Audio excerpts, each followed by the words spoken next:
ठीक है, हम लोग का मेन फॉर्मूला रहेगा इस जितना भी क्वेश्चन अभी बनाएंगे इंपॉर्टेंट क्वेश्चन अर्थमेटिक प्रोग्रेशन का, उसका मेन फॉर्मूला रहेगा nth टर्म ऑफ एपी यानी T N equal to A plus N minus one into D.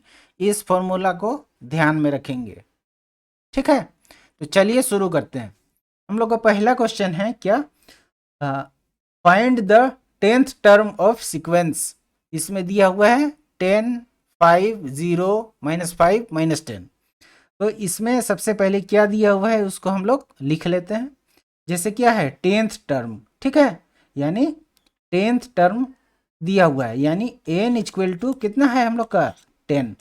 ठीक है, और a इक्वल टू यानी फर्स्ट टर्म इसका कितना है, फर्स्ट टर्म 10।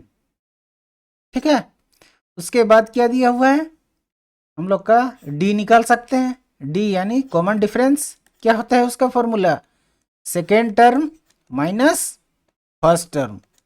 कितना है सेकेंड टर्म 5 माइनस 10, तो d इक्वल टू कितना होगा -5। इसको ध्यान में रखेंगे।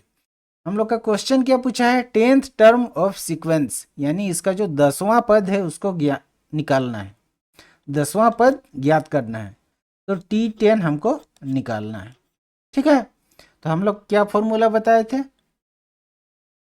Tn इक्वल टू, ठीक है, क्या फॉर्मूला होता है a plus N minus one into D. Clear है, Tn का फॉर्मूला क्या होता है a plus N minus one into D.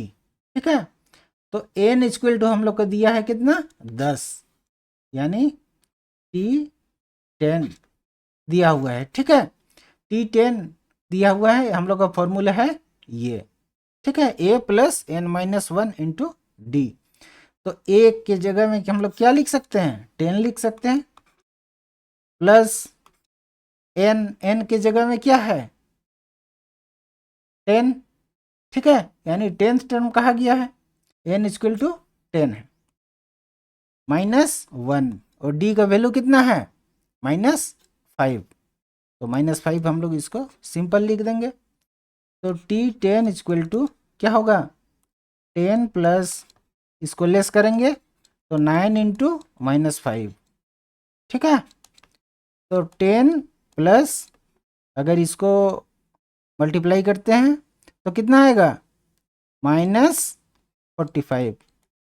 ठीक है, अब इसको सॉल्व करेंगे तो 10 माइनस 45 यानी सॉल्व करके आएगा -35।